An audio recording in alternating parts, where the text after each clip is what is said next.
Cuando evaluamos los desafíos que tiene la especie humana, solemos indicar cambio climático, pandemias, escasez de agua, contaminación, entre otros. Solemos pensar en los efectos que tiene la especie sobre el planeta Tierra. Abordar estos desafíos requiere autoevaluarnos como especie y sociedad. Al hacerlo, nos daremos cuenta de que nuestra capacidad de innovación tecnológica y científica podría verse atenuada por el inevitable descenso poblacional que, según la ONU, empezaría en la segunda mitad del presente siglo XXI. Si pensamos que la sobrepoblación es una amenaza para nuestro bienestar, hay que ver qué sucede cuando la población empieza a decrecer, lo cual ya está pasando en Europa y Asia. En este video exploraremos las consecuencias del decrecimiento y envejecimiento poblacional. Veremos que el estudio de las poblaciones humanas nos permite explicar el pasado, predecir el futuro y explorar las consecuencias del estilo de vida urbano que adopta cada país desarrollado o en vías de desarrollo. Cada país puede categorizarse según qué tanto ha avanzado en la transición demográfica. Cada país presenta rasgos distintos a medida que atraviesa los efectos de altas tasas de natalidad y mortalidad, así como los declives en ambos indicadores a lo largo de las décadas debido a los avances en la tecnología y medicina y urbanización. Actualmente los países asiáticos y europeos encabezan la exploración de las consecuencias del envejecimiento poblacional. Uno de los factores más importantes a tener en cuenta para entender la transición demográfica es que, para asegurar que la población se mantenga estable, cada mujer debe tener 2,1 hijos. A nivel global, en el 2023, la tasa de fecundidad fue de 2,3 hijos por mujer, por lo que para el 2026 los humanos como especie ya habríamos descendido de 2,1, el nivel de reemplazo. América Latina estaría por debajo de este nivel de reemplazo desde el 2019. África es el continente en la etapa más temprana de la transición. Lo que estaría detrás de esta inevitable tendencia en cada continente sería la fluctuación de los porcentajes de urbanidad de cada país y de cada continente. A partir de 1800, la urbanidad se ha hecho increíblemente atractiva. El aumento del PBI per cápita, que viene a ser todos los bienes y servicios producidos por un país entre toda la población de ese país, a la larga coincidió con la reducción de la cantidad de hijos que tiene cada persona. El porcentaje de urbanidad, es decir, el porcentaje de personas que viven en la ciudad, en cada país ha tendido hacia el 90%. Esta ya es una realidad en Europa, en Chile y muy pronto en Perú. Este tema afecta a todo rubro económico que existe, ya que todos los sectores económicos se ven afectados por el mercado más importante, el cual es el mercado de trabajo. Sin personas no hay trabajadores. Veremos que a medida que pasan las décadas, los países reducen su tasa de fecundidad, tienen muchos menos hijos, lo cual tiene causas, consecuencias y alternativas que vamos a explorar en este video. La demografía sería lo más cercano que tienen las ciencias sociales a una ley. Nos permite explicar el pasado y hacer predicciones del futuro.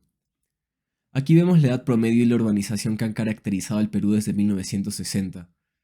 Vemos que la edad promedio se mantuvo por debajo de los 25 años y medio hasta el año 2000.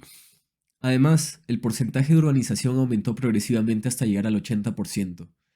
Considerando que en 1980 el 42% de la población peruana tenía menos de 15 años, hay que recordar que la década de los 80 no le brindó a los jóvenes peruanos las oportunidades para salir adelante. Estos factores nos invitan a evaluar si es que la expresión ideológica de estos conflictos no ha sido más que una racionalización del descontento y el desorden juvenil. Son análisis demográficos interesantes a explorar en distintos países e incluso continentes. La demografía se puede evaluar según las tasas de dependencia. En el caso peruano, el Centro Nacional de Planeamiento Estratégico aporta las proyecciones de este indicador desde 1960, cuando el país atravesó una alta tasa de dependencia, en su mayor parte constituida por niños y jóvenes. Actualmente la tasa de dependencia se ha reducido, pero se espera que aumente durante las siguientes décadas, cuando será constituida principalmente por la tercera edad. Esto transformará las condiciones económicas del Perú y del mundo, ya que solo África se encuentra en una etapa inicial de este proceso. En Europa, América y Asia hay países que ya se encuentran 50 años en este proceso de envejecimiento. Esto nos permite predecir las tendencias económicas del Perú y del mundo. Ahora veremos los niveles de fecundidad de los países más representativos de Asia, Europa y América. Estos datos provienen de la CIA, la cual tiene un portal con la información sobre la fecundidad total de todos los países. Esto es evidencia de lo importante que es esta información para la geopolítica. En Asia, el continente que encabeza el proceso de envejecimiento poblacional, se observa una estrepitosa caída desde 1950, cuando China, India, Rusia, Corea del Sur y Japón tenían una tasa de fecundidad aceptable. La India se mantuvo como el único país por encima del nivel de reemplazo hasta el 2019. En el caso de Europa, se observa que Alemania, Francia, España y el Reino Unido se encuentran por debajo del nivel de reemplazo desde 1981. Desde entonces su fecundidad ha fluctuado, pero no ha vuelto a superar el límite de 2,1 hijos por mujer. En Norteamérica se observa que Canadá y Estados Unidos dejaron de tener suficientes hijos en 1972, mientras que México se les unió varias décadas después, en 2016. En Centroamérica se observa que El Salvador y Costa Rica se encuentran ya varios años por debajo del nivel de reemplazo, mientras que Guatemala hasta el 2023 aún mantenía una tasa de fecundidad saludable.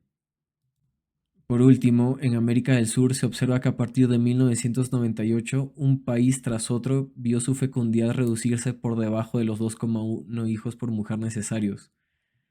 En la actualidad, Colombia, Perú, Chile, Argentina y Brasil se encuentran por debajo del nivel de reemplazo.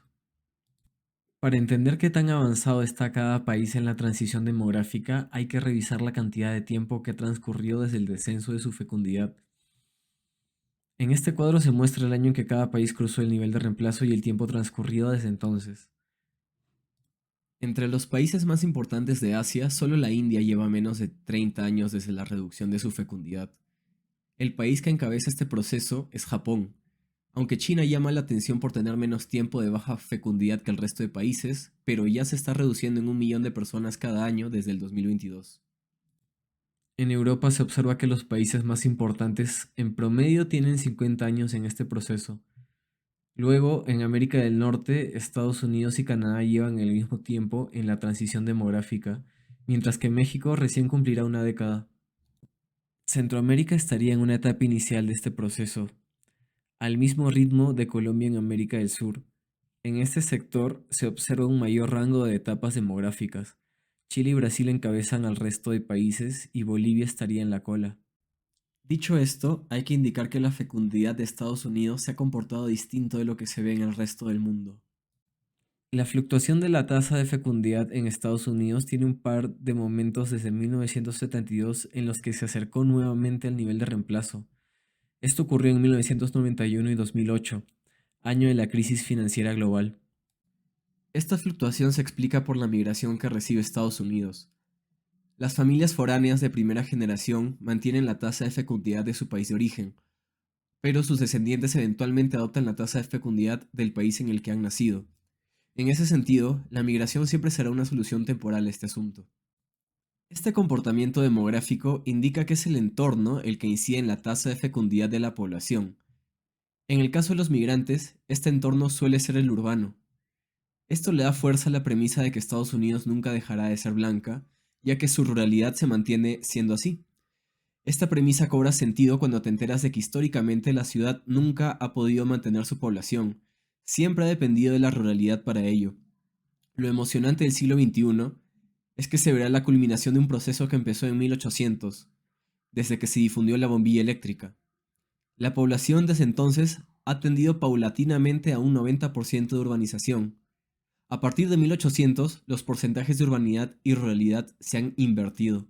Actualmente se observa que la acumulación de oportunidades en la urbe deja sin jóvenes a las localidades rurales. Luego de unas décadas, las personas de la tercera edad también se trasladan a la ciudad para acceder a servicios hospitalarios. Así se quedan abandonadas las localidades rurales, dejando a la naturaleza recrecer y recobrar el espacio. Este fenómeno ya puede observarse en China y en Japón. Ahora describiremos la realidad de las ciudades durante el actual siglo XXI. En el aspecto biológico se observa un descenso de la fertilidad femenina y masculina. En el caso de las mujeres se ha adelantado la edad de la menarquia o primera menstruación. En el caso de los hombres se ha reducido el conteo de espermatozoides durante las décadas. En el aspecto cultural hay que mencionar que es en las ciudades donde se encuentra la oferta educativa y hospitalaria, donde ocurren las innovaciones tecnológicas, científicas y artísticas, donde prolifera la secularización y las expresiones agnósticas.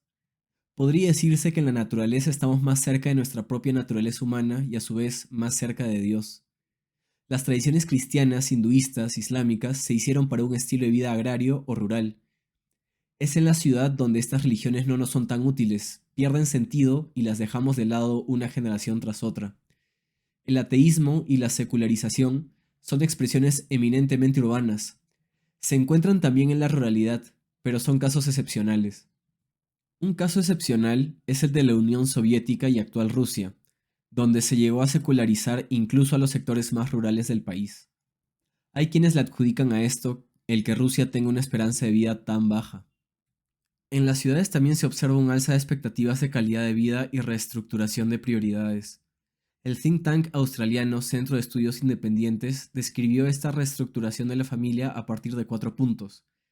La postergación de la conformación de una familia, la postergación del matrimonio, la difusión de la convivencia y uniones temporales y el surgimiento de los hogares de una sola persona. Otra característica de las urbes modernas es el declive de la salud mental. En Estados Unidos, el 42% de los nacidos entre 1997 y 2012 sufren de problemas de salud mental. Esto es importante porque las personas con depresión y ansiedad tienen menos probabilidades de tener hijos. En la dimensión política podemos hablar de la implementación de políticas antinatalistas durante el siglo XX. La más famosa es la del hijo único en China, pero en Perú también se han visto campañas de vasectomía y el avance a la legalización del aborto durante el siglo XXI, lo cual es positivo. Sin embargo, la difusión de diversos métodos anticonceptivos y la educación sexual deben haber contribuido con la postergación de la reproducción en las nuevas generaciones, lo cual aceleraría la transición demográfica. En la dimensión económica podemos hablar de un aumento de los precios inmobiliarios en Estados Unidos y Europa y en el resto del mundo, así como el encarecimiento del cuidado infantil, la inflación y el estancamiento salarial. Los factores económicos tienen cierta incidencia en la tasa de fecundidad, pero es una influencia muy pequeña como para hacer la diferencia. Lo cierto es que, contrariamente a lo que nos dice el sentido común, son quienes alcanzan cierta seguridad económica quienes evitan tener hijos. Esto explica que las personas menos adineradas sean quienes más hijos tienen. Si fuera un tema de dinero, la clase media tendría más hijos, lo cual no sucede. Esto indica que es un tema cultural más que económico. Estas son las causas del descenso de la natalidad que he logrado identificar. Ahora revisaremos las consecuencias del envejecimiento poblacional.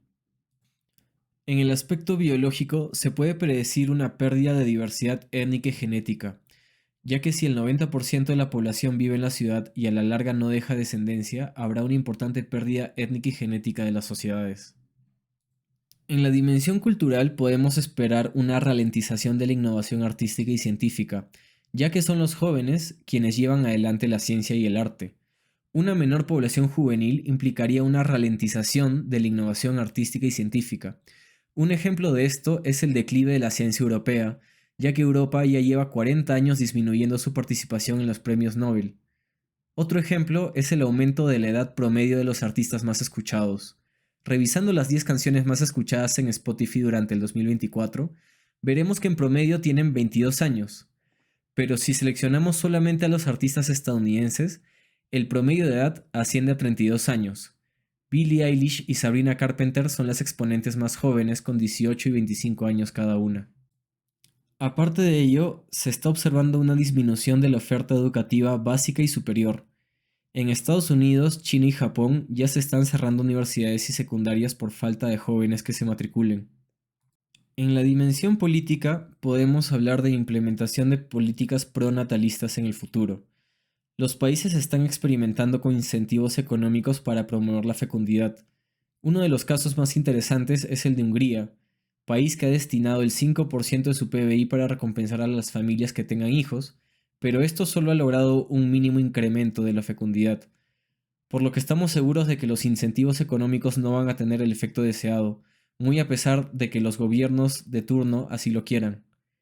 Otras políticas más agresivas son la limitación de las vasectomías, el aborto y la ligadura de trompas. Otra consecuencia política de la transición demográfica es que eventualmente la mayor parte del electorado va a ser mayor de 60 años. En 2024 ya se observa que el 43% del electorado europeo es mayor a 55 años.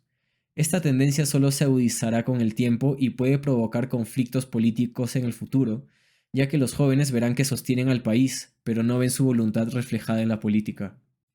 Por otro lado, la transición demográfica también ha causado la reorientación de la infraestructura educativa a servicios de cuidado, es decir, que en varios países se cierran cunas para convertirlas en asilos. Por último, los gobiernos optarán por fomentar la inmigración para asegurar la disponibilidad de la mano de obra. Fomentarán la inmigración a pesar del descontento que esta medida puede generar en la población local. En la dimensión económica, hay que indicar que tarde o temprano se verá una reducción de la mano de obra, sea por jubilación o por priorizar el cuidado de familiares. Para paliar la escasez de trabajadores, los gobiernos procurarán postergar la edad de jubilación, lo cual va a generar descontento en la población, tal como se ha visto en Francia durante el 2023, cuando ocurrieron fuertes protestas por la reforma de pensiones. De esta forma se puede prever un encarecimiento del talento juvenil y una mayor dificultad en el reclutamiento laboral. También se puede predecir un crecimiento de la tasa de dependencia de la tercera edad, lo cual extenuará los sistemas de pensiones y los servicios hospitalarios. Por último, se espera que ocurra una caída de los precios inmobiliarios debido a la inminente reducción poblacional. Ahora que hemos revisado las consecuencias de la transición demográfica, hay que darnos un momento para reconocer la importancia de la demografía para la estabilidad de las naciones, ya que el declive poblacional será el trasfondo de los procesos económicos, políticos y culturales del futuro. Son varios países que hacia el 2100 tendrán la mitad de su población actual. No solo eso, sino que esa mitad estará conformada en buena parte por personas de la tercera edad. Hay quienes están a favor de una reducción poblacional, aduciendo que esto beneficiaría al planeta.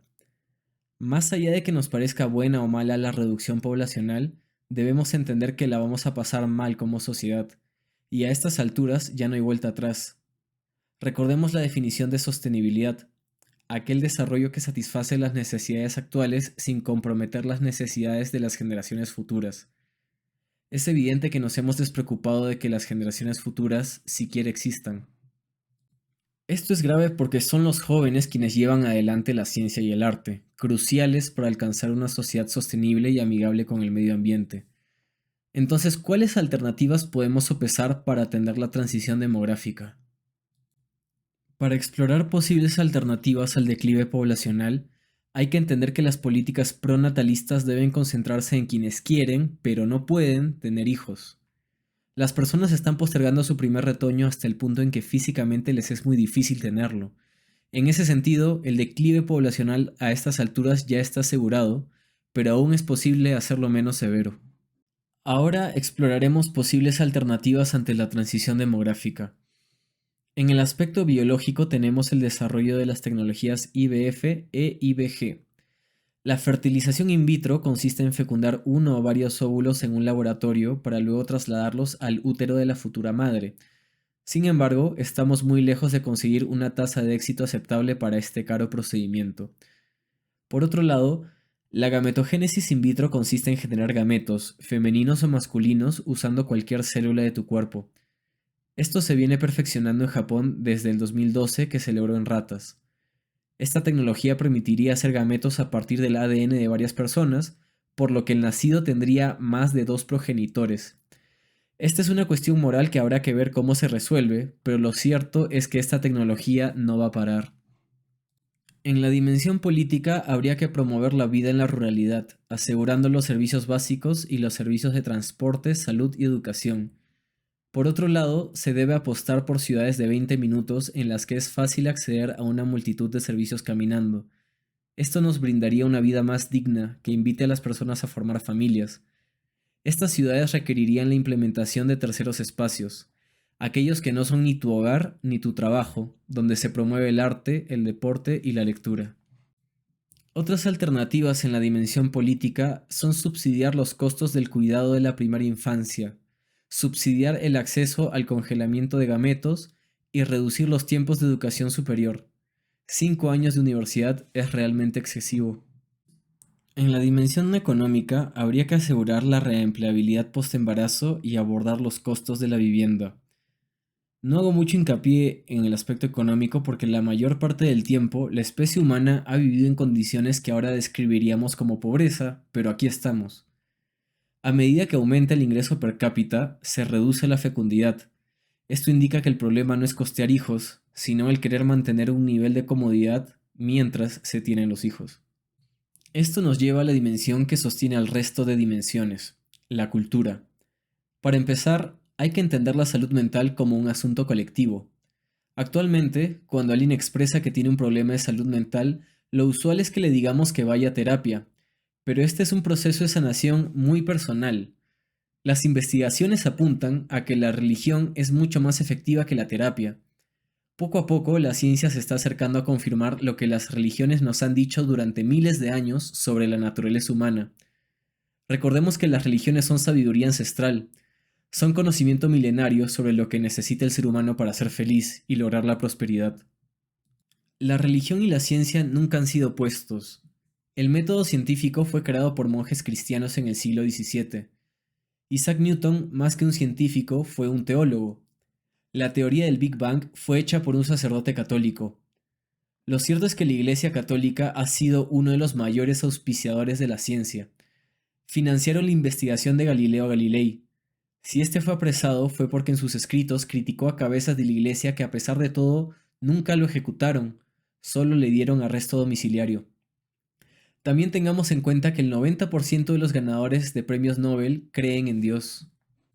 Más allá de la ciencia, hay argumentos para afirmar que, aparte del imperialismo, el cristianismo ha sido uno de los motores detrás del desarrollo de Estados Unidos y Europa, ya que entre las tres religiones más extendidas de la actualidad, cristianismo, islam, hinduismo, ha sido el cristianismo el que más ha apostado por lograr la abolición de la esclavitud y por lograr la igualdad de oportunidades de la mujer. Las primeras comunidades cristianas eran en su mayoría mujeres debido a que la promesa del cristianismo les era mucho más atractiva que la propuesta del paganismo romano, en el cual ni siquiera se les exigía a los hombres que amen a sus esposas. En síntesis, hay que revalorizar la exploración espiritual. Crecer en la urbe suele alejarte de esta dimensión de la realidad. Podríamos ser escépticos ante la existencia de un mundo espiritual, pero los últimos avances de la ciencia podrían acercarse a confirmar su existencia. Las computadoras cuánticas comprobarían la existencia de otras dimensiones.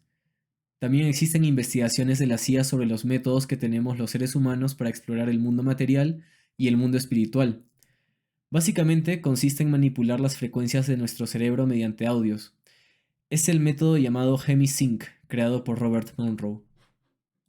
Este es un tema que exploraremos en un siguiente video. Hasta entonces suscríbete y deja tus comentarios para profundizar esta conversación sobre el futuro de la especie humana y los antecedentes que nos han llevado hasta aquí. La investigación no debe parar.